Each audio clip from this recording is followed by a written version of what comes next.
In the heart of rural Iowa, nestled among the cornfields, lies a house with a dark past. On the night of June 10, 1912, 8 people were brutally murdered in their sleep. The victims, Josiah and Sarah Moore, their 4 children, and 2 young guests, Lena and Ina Stillinger.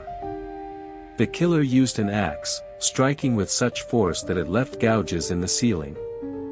Mirrors were covered, and a bowl of bloody water sat in the kitchen. Despite numerous suspects and trials, the case remains unsolved. Over a century later, the house still stands, preserved as it was that fateful night. Visitors report unexplained footsteps, children's laughter, and shadowy figures. The Villisca Axe murder house is more than a crime scene, it's a portal to a haunting mystery that refuses to rest. It was a peaceful Sunday in Villisca. The Moore family, Josiah, his wife Sarah, and their 4 children, spent the day at church. That evening, they attended a Children's Day service, where Sarah directed a program filled with hymns and laughter. After the event, the Moores invited 2 friends of their daughter to stay overnight, Lena and Ina Stillinger, unaware it would be their final night. By all accounts, it was an ordinary evening. But somewhere in the shadows, evil was waiting. Someone watched the family. Someone followed them home. And in the silence of the night, as Villisca slept peacefully, a killer prepared to strike. As the Moores and their young guests slept soundly, an unknown man moved silently through their home. It's believed he had entered earlier, perhaps hiding in the attic during the church service, lying in wait for hours. Upstairs, shadows stretched long. The house creaked faintly with the summer breeze. The killer descended from the attic, armed with Josiah's own axe. Carefully, methodically, he moved from room to room, extinguishing lives as they dreamed. The attack was brutal, and eerily calculated. But who was this intruder? A stranger? Someone they knew? The answers remained buried in silence, but the horror began that night, while the town of Villisca slept in peace. Just past midnight, the killer crept into the master bedroom. Josiah and Sarah Moore lay peacefully asleep, unaware of the horror looming in the dark. Without a word, the intruder raised the axe and brought it down with terrifying force, first on Josiah, then on Sarah. So violent were the blows that Josiah's face was unrecognizable. The ceiling above the bed bore deep gashes from the backswing. The killer used the blunt end of the axe, not the blade. Why? Perhaps to prolong the act, or to avoid getting the weapon stuck. The couple didn't stir. It was quick, and monstrous. But the night's nightmare had only just begun. After killing Josiah and Sarah, the killer turned his attention to the children. In the upstairs bedroom, the Moore kids, Herman, Catherine, Boyd, and Paul, slept side by side in the cramped space. One by one, he attacked them as they slept. No screams were ever reported. No one ran. The horror was swift and silent. Catherine's bed showed signs she may have awakened, her arms raised in defense, but it was too late. The killer moved with unthinkable resolve. No hesitation. No mercy. For young lives ended before dawn, and yet the bloodshed wasn't finished. Downstairs, 2 more innocent guests awaited a similar fate. In the quiet guest room downstairs, Lena and Ina Stillinger, just 12 and 8 years old, slept soundly, unaware of the tragedy unfolding above. The killer descended the stairs, his footsteps muffled by the old wooden floorboards. The room was modest, lit only by a sliver of moonlight through a lace curtain. Lena, the older sister, is believed to have awakened. Her body was found with signs of struggle, defensive wounds, her nightgown twisted. But the killer didn't stop. He silenced them both with the same horrifying brutality. By sunrise, 8 lives had been taken. And the killer had vanished. The morning sun rose over Villisca, unaware of the horrific tragedy that had transpired during the night. Josiah and Sarah's close friend, Mary Peckham, came by the Moore house, worried when the family didn't show up to church. She knocked. No answer. She called. Nothing. Eventually, she entered through the unlocked door, only to be met with an unimaginable sight. Blood splattered across the rooms. The air was heavy with the stench of death. She screamed, rushing to the neighbors to get help. The town of Villisca was about to wake up to a nightmare, one that would forever haunt the community. Sheriff O'Flaherty and local authorities rushed to the Moore house after the gruesome discovery. The scene inside was beyond comprehension, blood smeared on walls, ceilings, and the floors. The bodies were found in their beds, each victim covered with a blanket. No signs of forced entry. The killer seemed to know the family's routine. The weapon, an axe, was left at the scene. But there were no footprints, no fingerprints, no trace of the killer's identity. The town was in shock, gripped by fear. How could such a brutal act happen in a quiet, close-knit town? Who could have done such a thing, and why? As investigators combed through the house, they uncovered chilling details.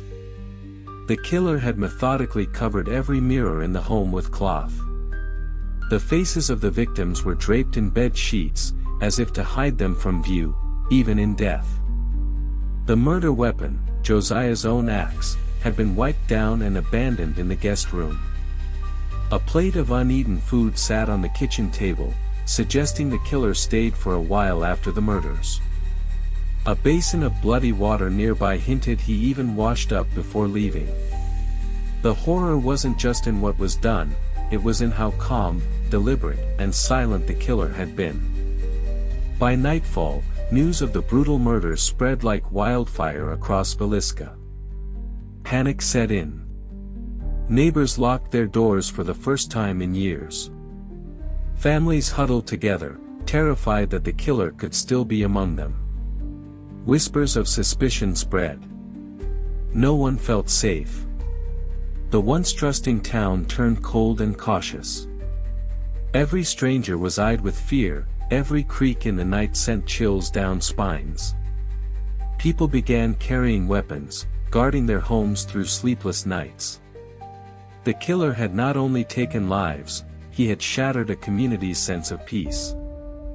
With the town on edge, authorities began to question anyone who might have had a motive.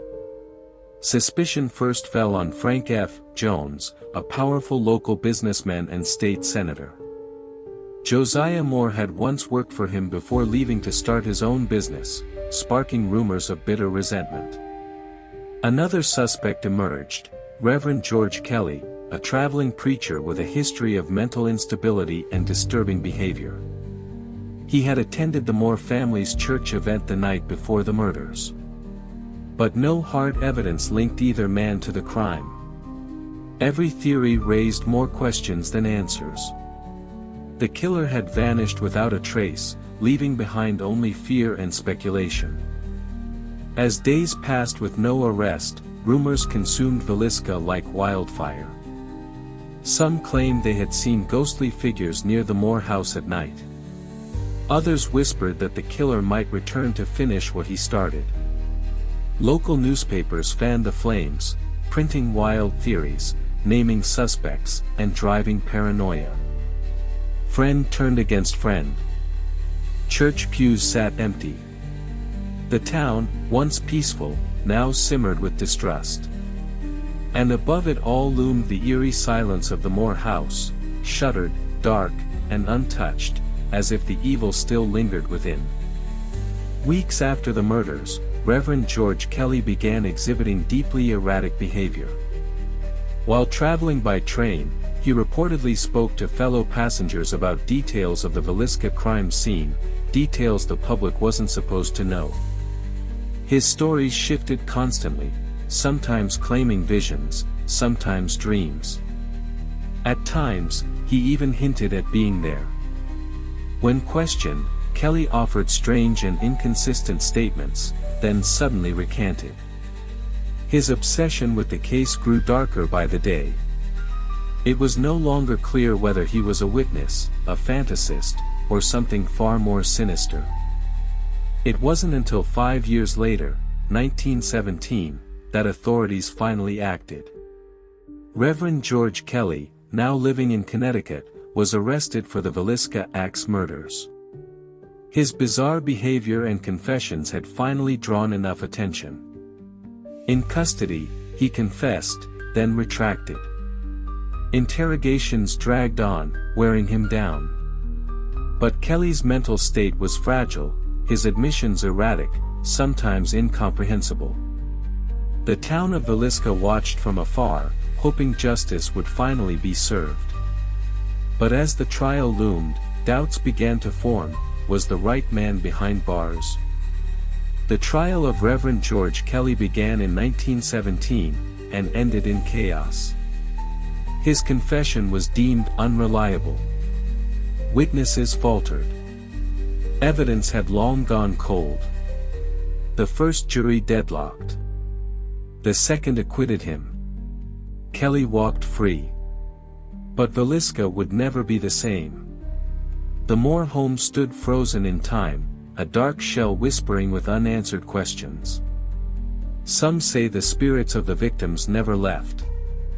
And to this day, the axe murder house remains, silent, watchful, haunted. Thank you for joining us on this chilling journey through one of the most haunting true horror stories in American history. The mystery of the Villisca axe murders lingers to this day, unanswered and shrouded in darkness. The shadows of the past still whisper in the corners of this small Iowa town. If you want to dive deeper into the eerie details of this haunting story, check out the source links in the description below. Don't forget to like, share, and subscribe to our channel for more true horror stories. Until next time, stay safe, and never forget, some stories are too terrifying to leave behind.